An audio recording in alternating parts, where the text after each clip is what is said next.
Ayan, hello. Meron nga pala akong gustong i-share sa inyo mga iba't ibang klase ng serum na nagamit ko. And gusto ko lang siyang i-share. Ayan. And marami to na umpisaan ko na nagamit na serum iba't iba. Ayan siya.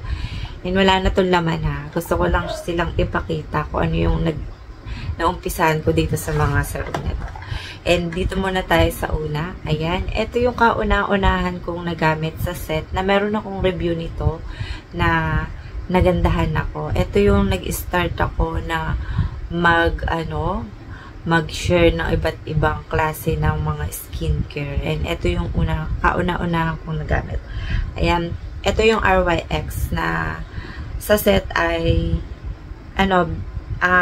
rejuvenating serum siya. Ayan, na nakalagay dito sa starter kit. Ayan.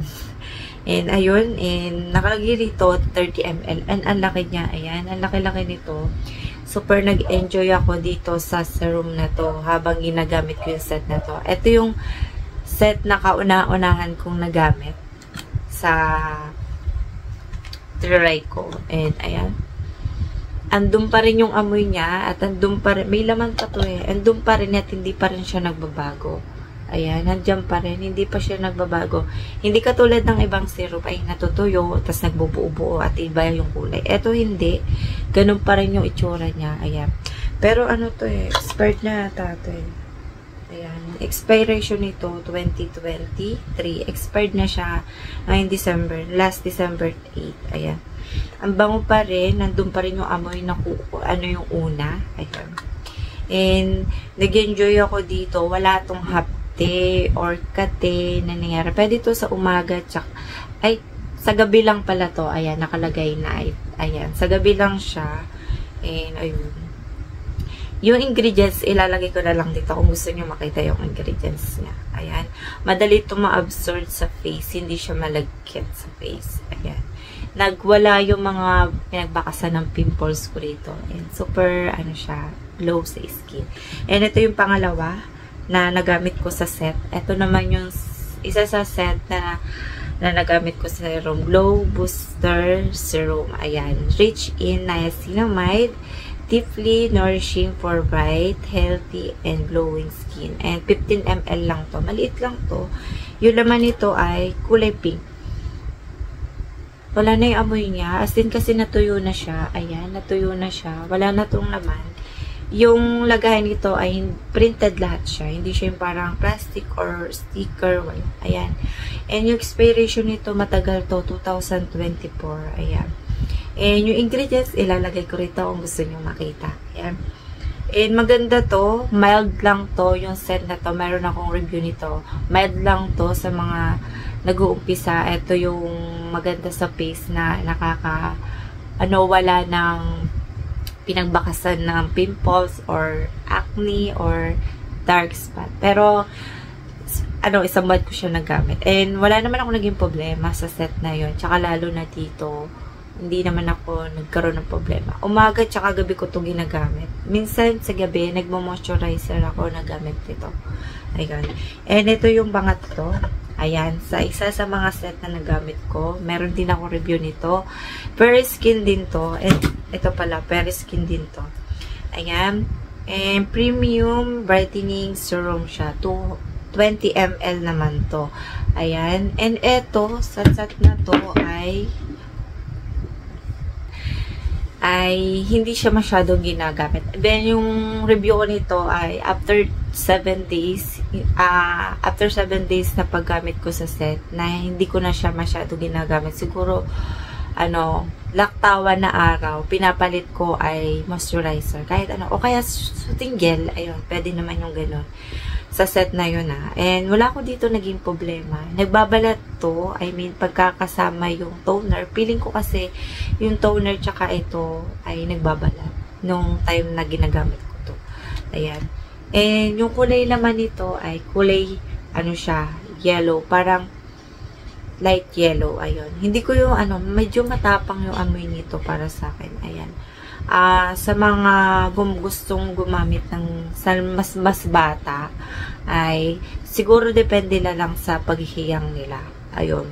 Kasi yung iba nagtatanong, pwede ba to sa mas 15 years old or gano'n, yung mga set na gusto mag-try, halimbawa may mga problema sila. Kung may problema kayo sa face, pwede nyo namang i-try, basta mahiya kayo. Pagka hindi, pwede namang i-stop. Ayun, ito yung isa sa pinakamagandang na-try ko sa isang serum. Ayan. Yung ingredients, ilalagay ko na lang. Hindi ko naman masyadong ilalagay lahat, pero yung ilan lang. Ayan, ginagamit ko to ng dahil konti lang, okay na siya. Ayun. Hindi naman siya mati or makati. Wala akong nangyaring kakaiba.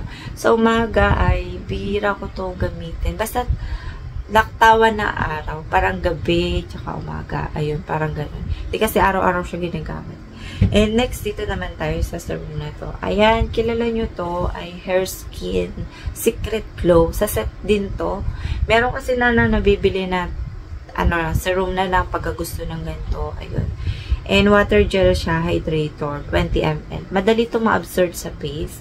And super nagagandahan ako dito kasi parang talagang tubig sa face mo pag nilagay. Super hydrating sa space. Ayan. Nakalagay dito, fast absorbing water gel. Hydrator, improve. Ang liit kasi, tsaka borado na siya. Hindi ko na siya mabasa. Ayan, basta yun. And, nakakaano siya ng pores. Nakakawala. Ayan, nakaka-minimize. Ayun, malamig. May medyo mapagka-malamig to sa face. Hindi naman siya cooling effect na amoy or what. Ayan, expired na rin to, 2023. Siyempre, ubos ito. Matagal na kasi ito. Kulay blue yung laman nito. Meron akong review nito. Yung amoy nito ay, nandun pa rin yung amoy niya. Parang powder na amoy Ayan, nagbuo siya. Ayan, pag tumatagal nagbuo. Ayan. Madali lang naman to. Isa to sa mga pinanagustuhan kong packaging. Di ganon siya. Ayan. Ayoko nun di ganon. Kasi gaganon-ganon pa. Ito mas maganda ganon-ganon yung mula lang. Para sila ng CRYX. Yung di ganon. Ayan. And next ay, ito yung sa isa sa ginagamit ko. Ito. Dito muna tayo. Sa dalawang to. Sa set, wala tong set. I mean, isa lang to. Nagsasolo lang sila. And pwede mo silang isabay sa set nila na, ito naman kasi kay Nat tsaka kay by Rosemary Skin Essential naman to. Pwede mo to isabay sa set. Depende sa paggamit mo at sa paghiyang mo. Dito, super nagandahan ako. Meron akong review nito na pinartneran ko yung sunscreen ng Bare Skin. And sabi nila, pwede bang kahit na may SPF 60 na to, pwede bang sabay na ibang sunscreen? Yes, pwede naman. Basta, okay. And may protector yung mukha mo sa sun. Ayan. 3-in-1 siya. Mayroon siyang HA, BHA, PHA. Korean technology nakalagay dito. 24 hours serum, 30 ml. Yung ingredients ilalagay ko dyan. Ayan. Pwedeng umaga tsaka gabi. Ayan, nakalagay naman dyan. Ayan. Ayan. Maganda to. Yung amoy nito ay ang bango. Amoy parang mabango siya. Hindi pa rin siya nawawala. Ayan. Nagparang hindi siya nagbuo. Parang ganun pa rin. Ayan. Ito naman, dito ako may problema sa dalawang. Ito muna kay Nat na sumunod na lumabas. 3-in-1 Emmy, HA, BHA, PHA. Ayun. Meron sila. Nakalagay dito 10 times pimple, stretch mark and scar remover. SPF 60, umaga tsaka gabi, 24 hours serum. Halos parehas lang sila ng ingredients. Diba dapat pagka may bago ka, dapat magkaibang ingredients? Diba, ganon. Yung amoy nito, amoy kondensada. Yung alam nyo yung set nila, ganon yung amoy. Ayan, pwede nyo silang i-partner sa set. Depende na lang. Mas okay kasi, ako kasi, gusto ko kasi may serum sa set. Kaya naisipan kong isama sila sa set nila. May mga review ako ng mga set na. And ito naman yung sunod na na-try ko. Poreless White kay Cersei. Ayan, Poreless White Glow Serum, Intense Whitening, Anti-Acne, Soothing, Lightening, and Brightening. 30 ml. Marami ako nakitang review nito magaganda. Nawala yung mga pimples nila, nag-glow sila. Ayan, nahiyang yung iba hindi. Ayan. Maganda to sa umaga tsaka gabi. Kinagamit ko to umaga tsaka gabi. Ingredients nilalagay ko rito kung gusto nyo makita. Ayan. And maganda to sa face. Ayan.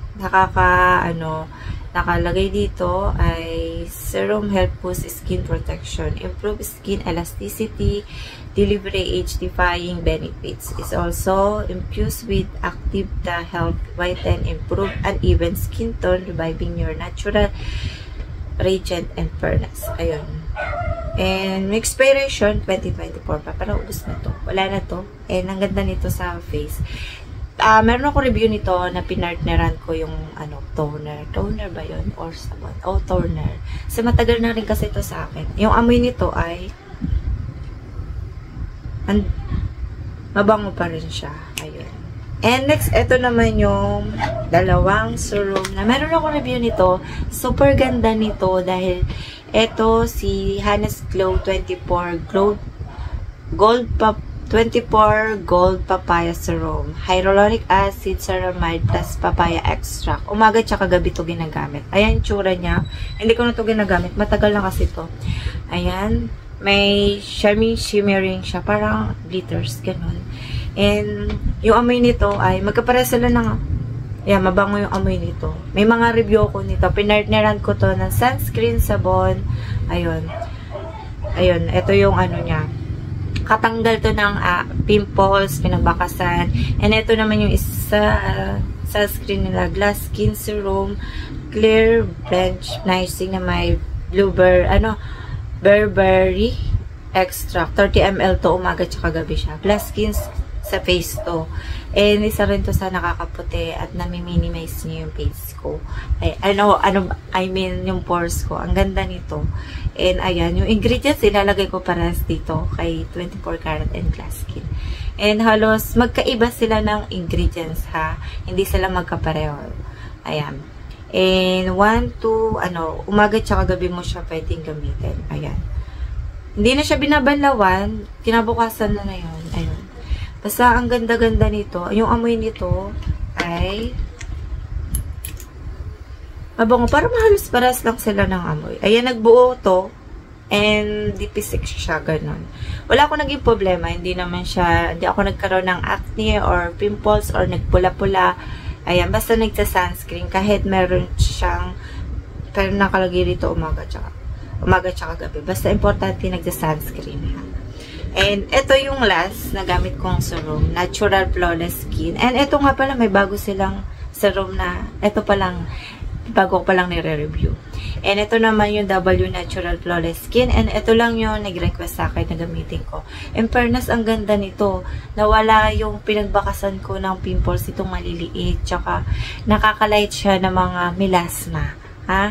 Depende na lang sa pagka-light or dark. Ayun. Nakalagay rito, Flawless, Natural Flawless Skin, Gluta Papaya, Poreless Serum. Nakalagay dito, 3 for whitening, anti-aging, 4 tightenings. And 30 ml siya. Yung mabango nito ng amoy nito. Amoy pang social yung amoy nito. Kaya nag-enjoy ako sa mga mababangong serum. Ayun. Dipisik to. Gusto ko to sana, dipisik. Kaso, ayoko yung tumatalsik. Kaya sa kamay ko lang siya nagan. Yung ingredients, lagay ko rito. Sobrang dami ingredients. Ayan. 2 to 4 drops. Depende sa paglagay mo kung gaano karami. Kung lahat ng serum na to ay para sa akin, maganda naman lahat sila sa akin. Meron lang akong kinakagustong gamitin lang sa ngayon. Ay nagandahan ako. Ito, nagandahan ako sobra. And dito, nahiyang ako kay kay Uho. And maganda rin tong kay Fairy Skin. Lahat naman maganda para sa akin. Walang hindi. Kasi nahiyang sila sa akin lahat. Ayan. Sa lactating and sa Freggy or gustong gumamit or sa mga magtanong muna sa doktor na sa Freggy tsaka sa lactating. Depende sa lactating kung matagal ka nang kung ilang taon na yung anak mo. Ayun. Sa mga Freggy, magtanong muna sa mga doktor kung ano yung pwede nyo gamitin skincare. Sa mga sa mga teenager naman 15 or 20 plus, pwede na 18, ayun, pwede naman, basta hiyang, walang maging problema. Pero pag meron naging problema, pwede nyong stop para hindi nyo isisihin yung product. And ayun lang yung masasabi ko, na-share ko lang yung lahat ng mga serum na nagamit ko. See you next vlog sa bago kong i-review. Bye!